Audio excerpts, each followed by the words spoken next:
اللهم انفعنا بما علمتنا وعلمنا ما ينفعنا وزدنا علما وبارك لنا في علمنا وارزقنا الإخلاص في القول والعمل كاملا وعلما نافعا لا ينسى وتوفيقا دائما وصحة ويقينا وعافية.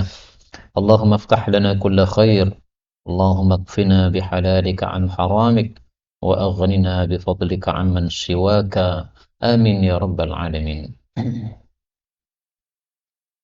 Alhamdulillah, ikhwati fillah, rahimakumullah. Kita lanjutkan pengajian Riyadhus Shalihin, karya Al-Hafidhul Allamah Al-Faqihuz Zahid Al-Imamun Nawawi rahimahullahu ta'ala, yang sudah wafat pada tahun 676 Hijriyah. Dan kita masuk pada kitab baru, Kitabul Umuril Manhiyi Anha, kitab tentang perkara-perkara yang dilarang. Ketahuilah bahwa yang dimaksud larangan ini adalah larangan Allah dan larangan Rasulullah sallallahu alaihi wasallam. Dan larangan Allah dan Rasulullah ada dua macam. Ada larangan yang haram, ada larangan yang makruh. Kaidahnya mengatakan al-aslu fin nahyi lil tahrimi. Hukum asal larangan adalah haram. Tetapi juga ada kaidah mengatakan an-nahyu fil ibadati lit tahrimi wa fil adabi lil karahati. Larangan untuk perkara-perkara ibadah hukum asalnya haram. Untuk masalah-masalah adab hukum asalnya makruh. Misalnya larangan untuk meniup pada minuman yang panas. Nah, ini adab kaitannya, berarti makruh, tidak sampai kepada haram. Di sini Imam Nawawi akan mengungkapkan dengan kata-kata jelas tahrim haram, kadang juga mengatakan dengan jelas karahah makruh, kadang juga mengungkapkan dengan kata-kata yang tidak jelas yaitu an-nahyu.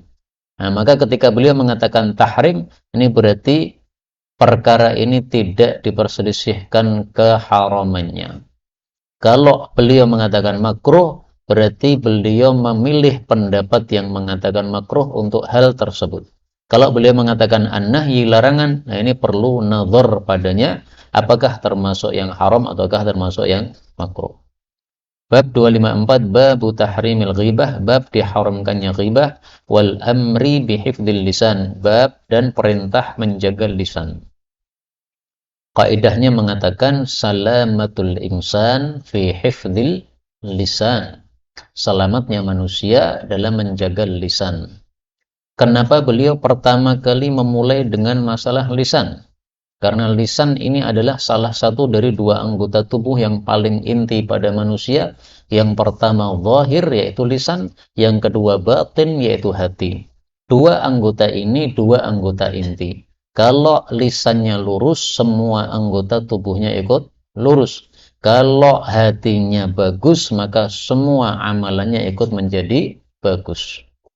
Dalilnya kita temukan dalam Quran dan dalam sunnah. Dalam Quran surat Al-Ahzab, Allah mengatakan wa qulu qawlan sadidan yuslih lakum a'malakum.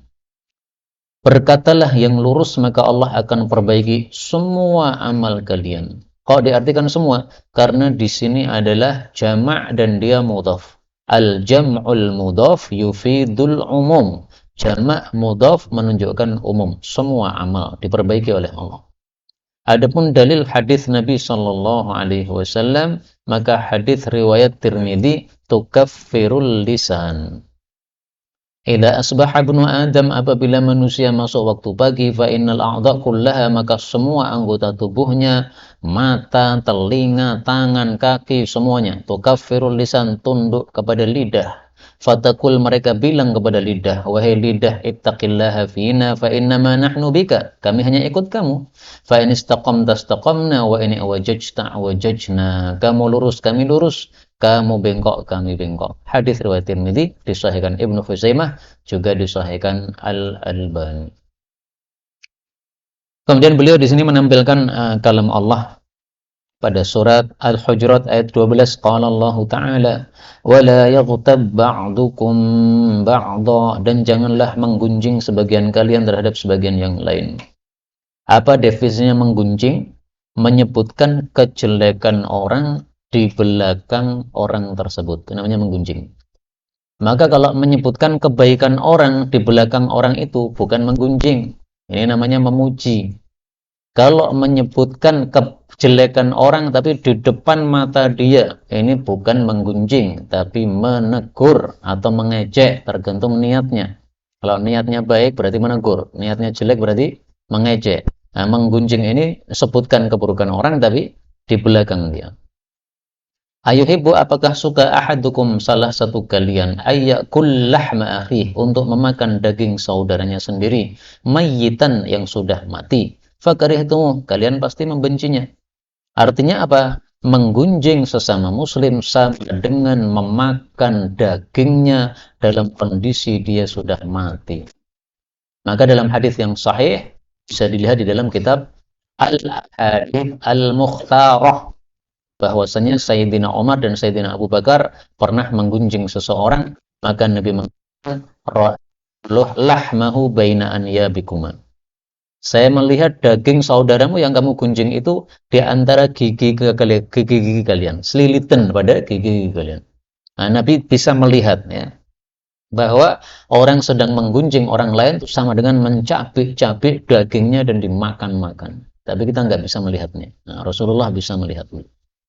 Wattaqullah, takwalah kepada Allah, innallaha tawwabur rahim, Allah maha memberi taubat dan maha rahmat. Wa qala ta'ala, Allah juga mengatakan wala taqfu. Apa artinya taqfu? Jangan ikut-ikut bicara. Qafa yakfu artinya mengikuti. Tapi dalam tafsirnya disebutkan fil qaul. Jangan ikut-ikut bicara ma laisa laka bihi ilm, sesuatu yang tidak ada bagimu ilmu. Kaitannya apa dengan ghibah? Orang seringkali ghibah itu ikut-ikutan. Jadi ada orang membicarakan keburukan orang lain, kemudian yang mendengar ini ikut-ikutan, padahal nggak ngerti. Maka kalau dia tidak tahu dan ternyata tidak terbukti seperti itu bukan hanya menggibah, itu namanya menuduh dan derajatnya di atasnya menggibah. Inna sam'a, sesungguhnya pendengaran, wal basara penglihatan, wal fuada hati perasaan, kullu ulaika anhu mas'ula, semua itu akan ditanya tentangnya. Ini saya baca idgham ya, ulaika karena kaf ketemu kaf. Demikian juga ya'kul lahma, ini lam ketemu lam boleh idgham. Mayyitan ini dua qiraah. Surat Al-Isra ayat 36. Wa qala ta'ala ma yalfidhu, tidaklah dia mengeluarkan. Lafadha yalfidhu itu kalau bahasa Jawanya ngelepeh, tahu ngelepeh ya? Mengeluarkan makanan dari mulut. Tidaklah dia ngelepeh min qaulin, ucapan, illa ladaihi, kecuali di hadapan dia ada malaikat yang raqibun, yang disiapkan, atidun, yang siap. Raqibun mengawasi, salah ya. Raqibun yang mengawasi, atidun yang disiapkan. Jadi raqib atid itu bukan nama tetapi sifat. Sifat bagi dua malaikat yang ada di kanan dan di kiri. Jadi bukan raqib kanan, atid kiri, bukan. Tapi kanan dan kiri sifatnya ada tiga. Satu, raqibun. Dua, atidun. Tiga, qa'idun. Disebutkan pada surat apa? Qaf juga. Iya kan? Surat Qaf ayat 17. Il yatalaqqal mutalaqqiyani 'anil yamini wa 'anil shimali qa'id. Ayat sebelumnya berarti. Ma yalfidhu min qawlin illa ladaihi raqibun 'atid. Nah, sifatnya tiga. Malaikat ini duduk, kemudian untuk raqib, untuk mengawasi, dan dia 'atid untuk disiapkan. Yang kanan disebut sahibul yamin, yang kiri disebut sahibus shimal, sebagaimana dalam hadis yang sahih. Kemudian Imam Nawawi mengatakan, i'lam, ketahuilah, annahu, bahwasanya, yang bagilaka, pantas bagimu. Oh bukan, likulli ya kan. Yambaghi likulli, pantas bagi setiap mukallafin, orang yang mukallaf, ayah fadha lisanah, untuk menjaga lisannya an jami'il kalam, dari semua ucapan, illa kalaman, kecuali ucapan dhaharat fihil maslahah, yang jelas padanya ada maslahatnya. Maslahat ini mencakup dua, maslahat agama dan maslahat dunia. Jadi bicara masalah dunia nggak apa-apa, yang penting ada maslahatnya. Wa matastawal kalam, kapan saja ucapan itu sama. Sama maksudnya antara bicara wa tarkuhu, dengan meninggalkan bicara, fil maslahati, dalam masalah maslahatnya. Jadi bicara ada maslahatnya, diam juga ada maslahatnya, fasunnatul imsaku anhu, maka sunnahnya untuk menahan dari bicara. Kenapa? Li'annahu qad yanjaru, karena kadang-kadang akan menyeret al-kalamul mubah, ucapan yang boleh, ila haramin, kepada sesuatu yang haram. Jadi asalnya ngobrol biasa, tapi lama-lama apa? Ngalor ngidul, akhirnya haram, makruh, au makruh atau makruh. Wa dzalika katsirun fil 'adah, dan itu banyak dalam adat kebiasaan manusia terjadi seperti itu. Wassalamatu la ya'diluha syai', dan keselamatan itu tidak ada sesuatu pun yang sebanding dengannya. Artinya daripada kita tidak selamat, maka lebih baik selamat. Caranya supaya selamat gimana? Diam. Tapi sebagian orang salah di dalam menerapkan. Dia tidak mau bicara sama sekali, puasa dari bicara, ini salah juga. Sehingga harus tengah-tengah antara ifrat dengan tafrid. Ifrat itu berlebihan ke atas, tafrid itu berlebihan ke bawah. Orang tidak pernah mau bicara gara-gara khawatir dosa. Ini namanya ifrat, berlebihan ke atas. Orang bicara terus sehingga apapun diucapkan, sehingga yang haram diucapkan. Ini tafrid namanya. Nah, mestinya tengah-tengah antara keduanya. Dulu ada seseorang diajak bicara, dia diam, ditanya namanya diam, nggak pernah mau jawab. Ternyata katanya, saya habis membaca kitab Ihya Ulumuddin tentang as-samat, tentang diam. Akhirnya dia nggak mau bicara. Ini salah penerapan. Atau kalau nggak salah penerapan, dia membaca hadis-hadis palsu dalam Ihya sehingga dipraktekkan. Maka hati-hati dengan kitab Ihya, isinya secara umum bagus, tapi ada hadis-hadis apa? Palsu padanya. Karena Mbah Imam Ghazali memang bukan seorang muhadis, tapi beliau seorang ulama ahli fikih yang sangat handal, menulis kitab fikih yang laku, ya, ditulis di masa beliau sangat terkenal tulisannya, tapi dalam masalah hadis beliau bukan ahli hadis. Hadis yang pertama atau 1511. Wa Nabi Hurairah radhiyallahu anhu 'anil Nabi sallallahu alaihi wasallam qala, man kana yu'minu billahi wal yawmil akhir, siapa yang beriman kepada Allah dan hari akhir, falyakul khaira, maka hendaklah berkata yang baik, aw liyasmut, atau hendaklah diam. Maksudnya kalau tidak bisa berkata yang baik, hendaklah diam. Jadi cuma ada dua kemungkinan. Tatakallam fataghnam aw taskut fataslam. Ada kalanya engkau bicara dapat pahala, ada kalanya engkau diam dapat selamat.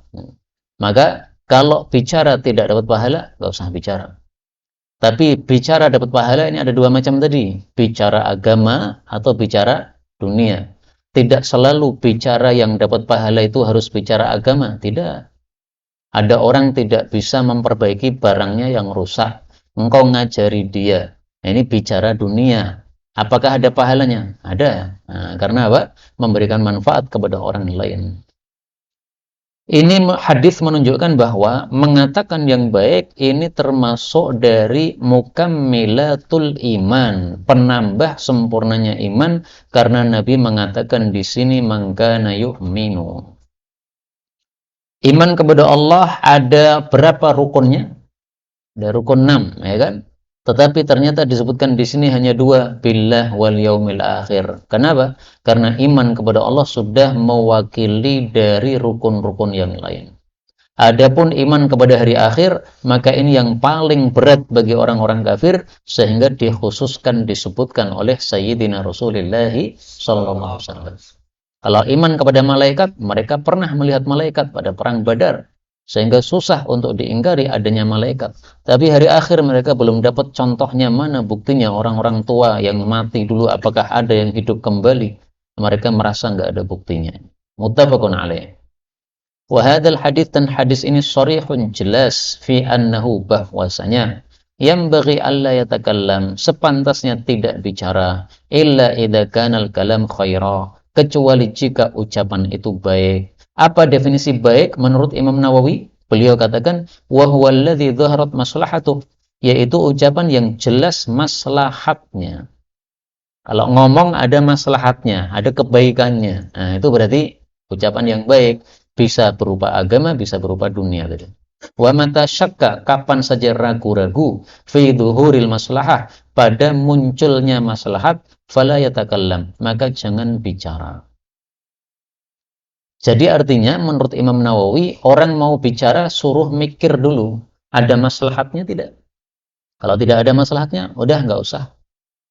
Contoh nih, seorang ibu melihat anaknya cewek pulang ke rumah dari kerja terlalu malam. Semestinya jam 5 sudah sampai rumah, ini jam 7 Isya baru sampai rumah. Nah, ibunya marah, wajar kan? Anak cewek kok kelayaban begitu, malam baru pulang. Kemudian dia mengatakan misalnya, pulang jangan terlalu malam, koyo lonte wae. Nah, apakah ucapan ini maslahat atau tidak?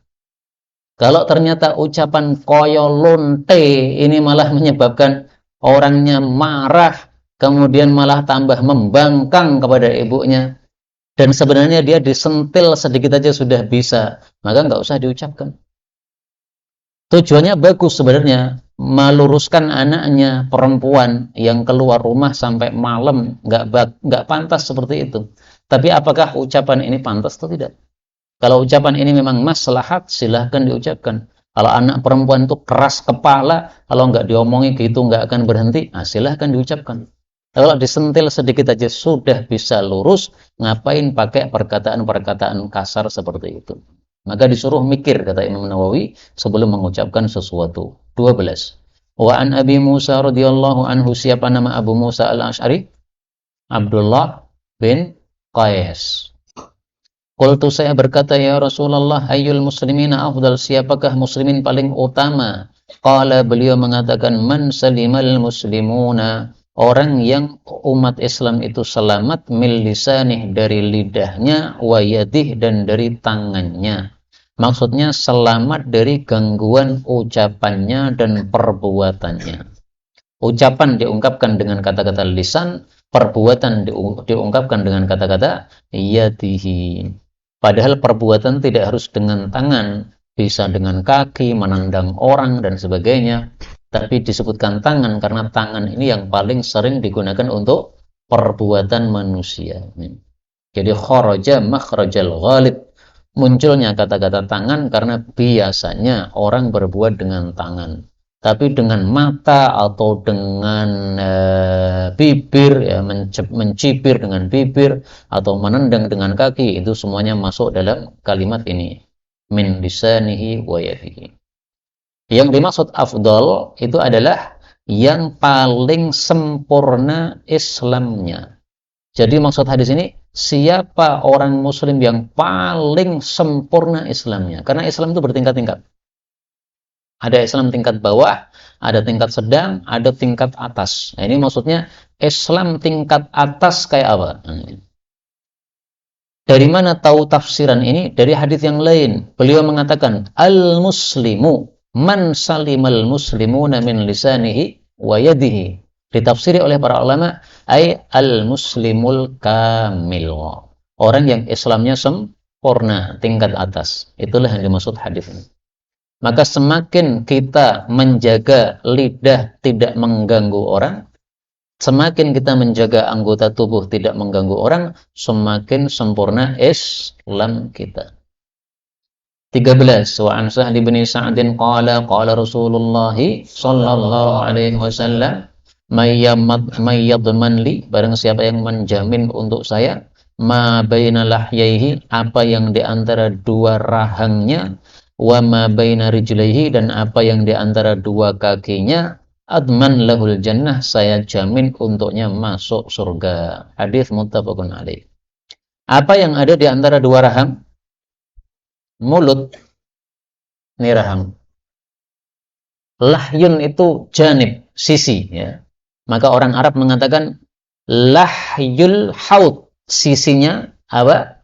Telaga. Ya. Nah, kalau lahyaihi, lahyaul insan, yaitu adalah ini rahangnya ini. Nah, di antara dua rahangnya ada mulut ini. Apa yang di antara dua kaki? Apa? Zakarnya. Jadi maksudnya adalah disuruh menjaga mulutnya dan zakarnya. Sama-sama ada lubangnya. Kalau mulut ini lubangnya besar, kalau zakar lubangnya kecil, itu semuanya harus dijaga. Kalau tidak dijaga, maka bisa berbahaya. Sehingga yang menjaga kedua barang ini dijamin masuk surga oleh Nabi Yuna Muhammad sallallahu alaihi wasallam. Menjaga maksudnya gimana? Ya jangan melakukan sesuatu yang dilarang oleh Allah Subhanahu wa taala dengan mulut maupun dengan zakarun. Apakah ada ayat tentang zakar dalam Al-Qur'an? Ada enggak? Qul a'udzu birabbil falaq min syarri ma khalaqa wa min syarri ghasik. Sebagian tafsir mengatakan wa min syarri ghasik ay min syarri dzakar. Idza waqab ay idza qama. Ya. Tapi tafsir ini tafsir yang dhaif, ya. Jangan diikuti tafsir begini. 14. Wa an Abi Hurairah radhiyallahu anhu annahu sami'a an-nabiyya sallallahu alaihi wasallam yaqul Innal abda, sesungguhnya seorang hamba, la yatakallam bil kalimah, sungguh bicara dengan satu ucapan, ma yatabayyanu fiha, yang dia tidak tabayyun, tidak berfikir padanya. Yazillu biha, dia tergelincir dengan kalimat tadi, ilan nar, ke dalam neraka, ab'ada, lebih jauh, mimma bainal masyriq wal maghrib, daripada antara timur dan barat. Maksudnya sangat jauh ke dalam. Karena timur dan baratnya nggak ada batasnya. Coba antum pergi ke timur, nggak akan ada batasnya. Pergi ke barat, nggak ada batasnya. Maka sangat jauh maksudnya. Hadis muttafaqun alaih. Wa ma'na yatabayyan yatafakkar. Dia berpikir annaha khairun amla. Apakah ucapan itu baik atau tidak. Jadi gara-gara satu ucapan dia anggap remeh, ternyata bisa masuk ke jurang neraka. Contohnya apa? Contohnya disebutkan dalam surat An-Nur. Wa tahsabunahu hayyina wa huwa indallahi azim. Surat An-Nur ayat 15. Ketika kalian berbicara dengan lisan-lisan kalian tentang tuduhan atau isu Aisyah berzina, wa taquluna bi afwahikum ma laysa lakum bihi ilm wa tahsabunahu hayyina, kalian menganggap itu remeh, wa huwa indallahi azim, padahal itu bagi Allah besar. Istri Nabi orang baik dituduh berzina, malah isunya disebar-sebarkan, ikut ngobrolin. Ini sangat besar dosanya di hadapan Allah Subhanahu wa taala. Sehingga ini contoh dari kalimat ini, ya. Dia tidak tafakkur, memikirkan, tapi ternyata dengan sebabnya masuk ke jurang neraka. Maka hati-hati dengan menuduh sesama muslim, itu termasuk perkara yang besar. Dan itu disebutkan pada hadis berikutnya juga 15. Nomor cantik ini. Wa anhu 'anin Nabi sallallahu alaihi wasallam qala innal 'abda, sesungguhnya hamba, la yatakallam bil kalimah, berkata satu ucapan, min ridwanillah, dari ridha Allah taala, ma yulqi laha balan, dia tidak memberikan kepadanya perhatian. Jadi enggak menganggap kalimat ini sesuatu yang besar, dia anggapnya biasa. Yarfa'uhullahu biha, Allah mengangkat dengan kalimat tadi darajat, beberapa derajat, maksudnya di dalam surga. Wa innal abda, sebaliknya seorang hamba, la yatakallam bil kalimah, berkata satu ucapan, min sakhatillah, dari murka Allah, la yulqi laha balan, tidak memberikan kepadanya perhatian, yahwi biha fin jahannam, dia masuk di dalamnya atau dia terjerumus di dalam dengan sebabnya di dalam neraka jahannam. Hadis riwayat Bukhari. Jadi ringkasnya kalimat itu ada dua macam, ada yang baik, ada yang buruk. Yang buruk bisa masuk ke dalam neraka, yang baik bisa naik ke dalam surga. Apa contohnya? Ucapan yang engkau mungkin tidak menganggap apa-apa, tapi ternyata derajatnya tinggi. Misalnya mengucapkan la ilaha illallah, biasa aja ucapannya ya, la ilaha illallah, biasa aja. Tidak dianggap ini sebagai sesuatu yang besar, tapi ternyata di hadapan Allah Subhanahu wa taala menjadi sesuatu yang sangat tinggi derajatnya. Seperti perkataan Nabi Musa ketika tanya kepada Allah, "Ya Allah, tolong ajari saya zikir yang akan saya baca." Maka Allah katakan, "Hei Musa, ucapkan la ilaha illallah." Maka Nabi Musa mengatakan, "Semua hambamu mengucapkan la ilaha illallah. Saya pengen wirid khusus." Maka Allah katakan, "Andaikan langit bumi semua ini ditaruh pada satu sisi timbangan, kemudian la ilaha illallah ditaruh satu sisi timbangan satunya, ini lebih berat la ilaha illallah." Nah, sehingga kita kalau ngomong la ilaha illallah kan merasa biasa aja kan. Nah, itu la yulqi lahabalan. Enggak perhatian, biasa aja, dianggap biasa, itu sudah biasa wirid kayak begitu. Tapi ternyata derajatnya tinggi di hadapan Allah Subhanahu wa taala. 16.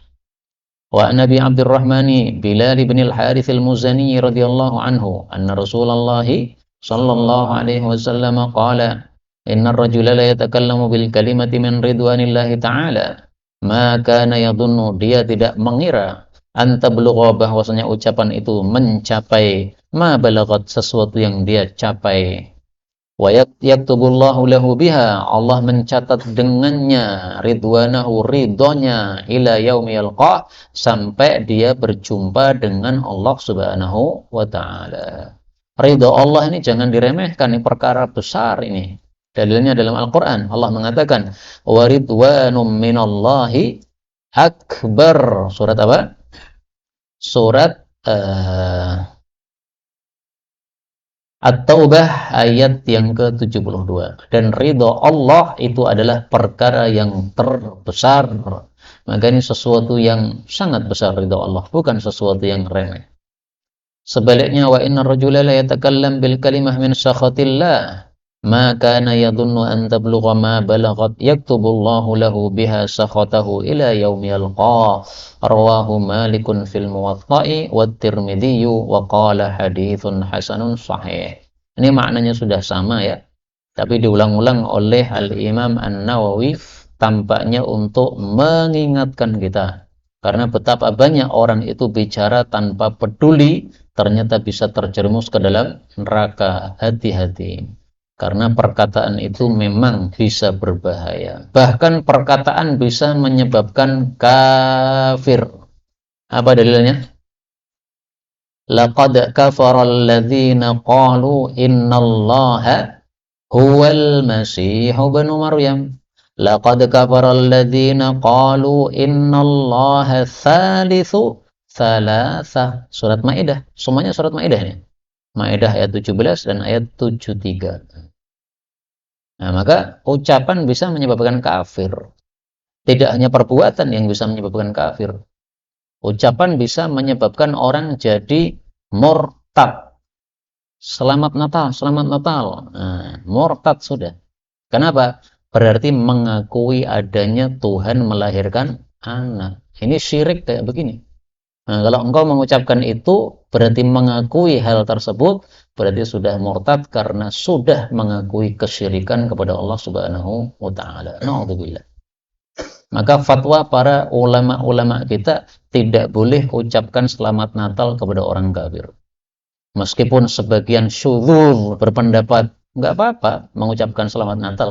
Yang penting tujuannya adalah untuk baik sesama orang-orang beragama. Mereka beragama non-Islam, kita beragama Islam. Ini fatwa yang lemah, jangan diikuti.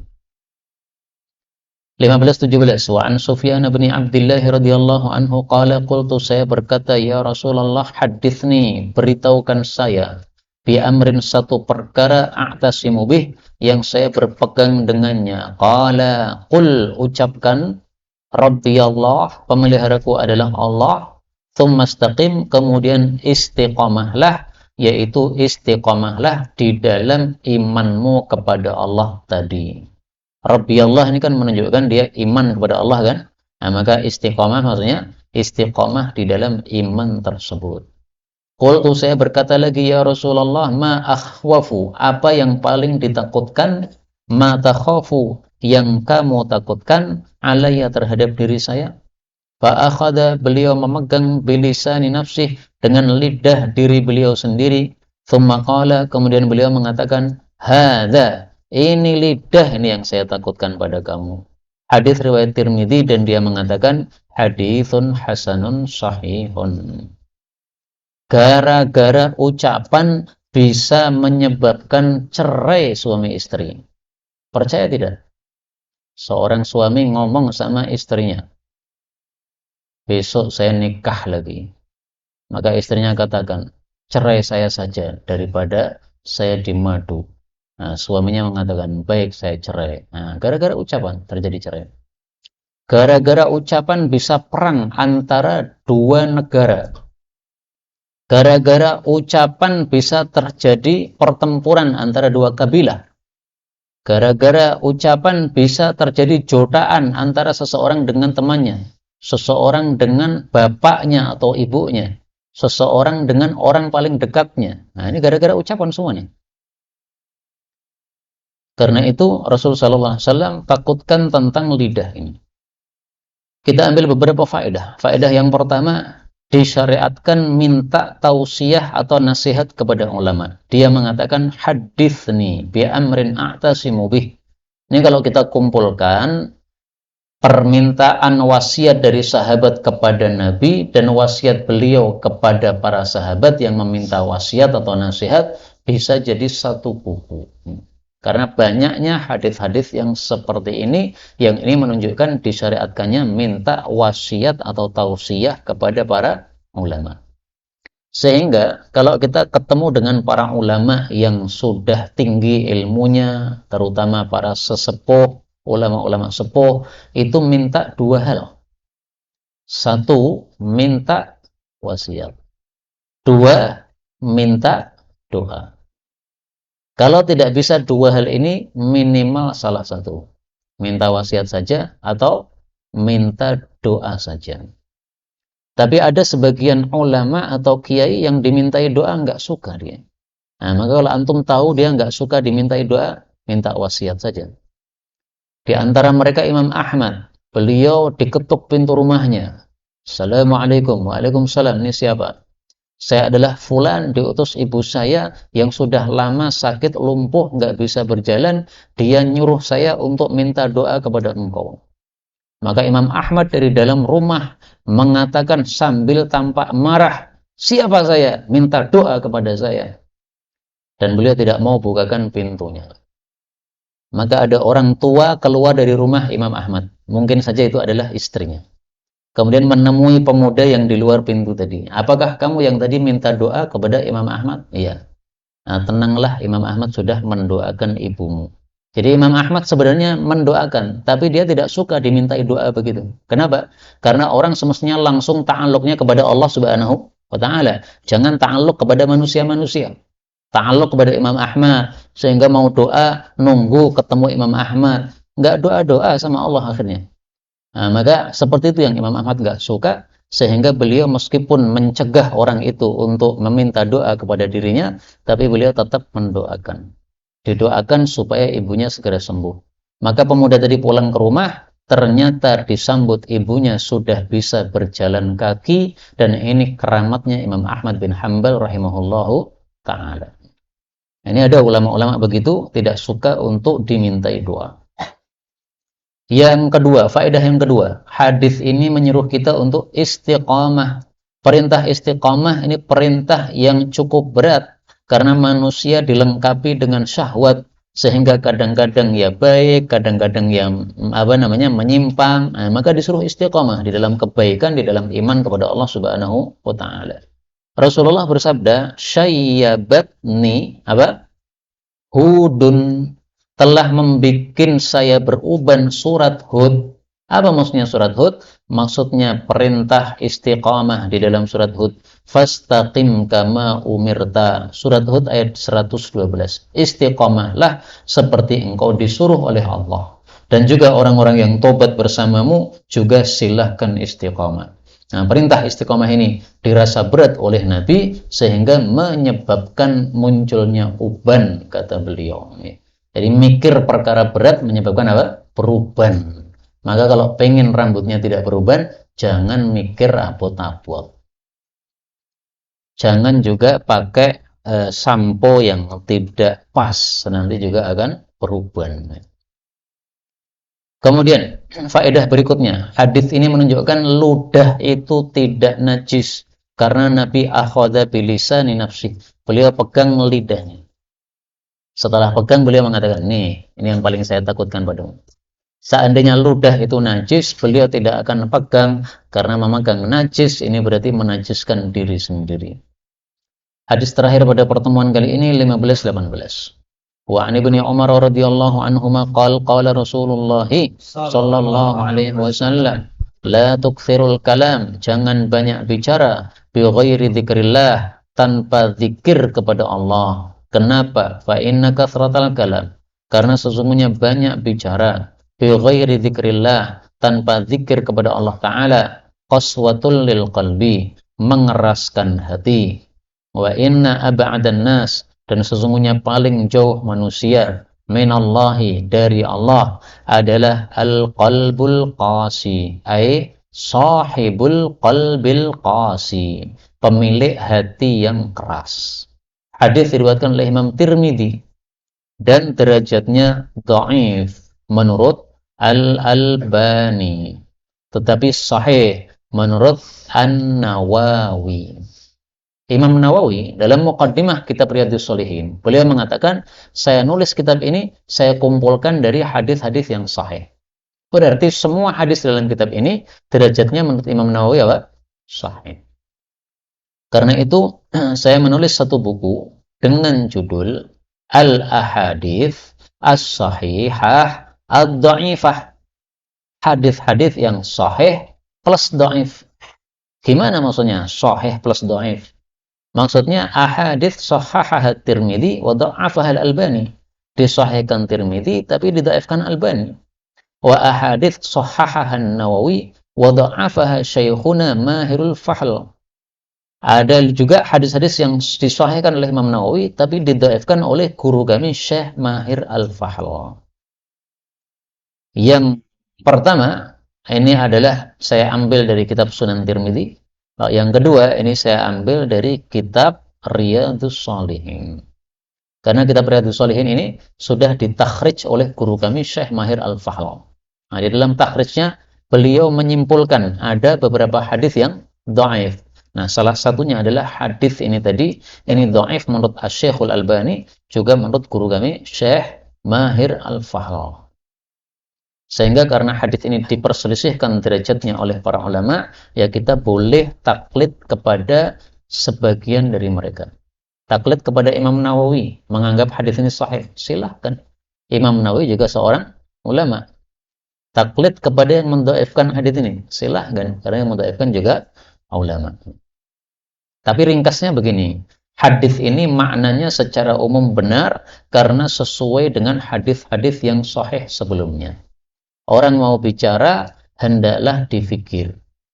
Kalau bicara mubah dilanjut-lanjutkan tanpa dibatasi, itu biasanya menyebabkan bicara terus merembet kepada yang haram, bicara merembet kepada yang makruh. Nah, itu yang kemudian menyebabkan qaswatul lil qalbi, kerasnya hati karena dia bicara sesuatu yang tidak diridhai oleh Allah Subhanahu wa taala. Maka ringkasnya dari pengajian ini, mari sebelum kita bicara ditimbang. Mari kalau kita bicara maka dibatasi, jangan sampai masuk kepada yang haram atau yang makruh. Batasi sampai yang mubah saja. Karena ucapan kan ada yang wajib, ada yang sunnah, ada yang haram, ada yang makruh, ada yang mubah. Nah, batasi sampai yang mubah, sehingga yang makruhnya nggak kena. Kalau yang makruh nggak kena, maka yang haram insya Allah juga tidak terkena. Inilah beberapa hadis yang dapat kita baca pada pertemuan kali ini. Sudah 40 menit kita membaca hadis, maka sisa waktu kalau ada pembahasan dipersilahkan.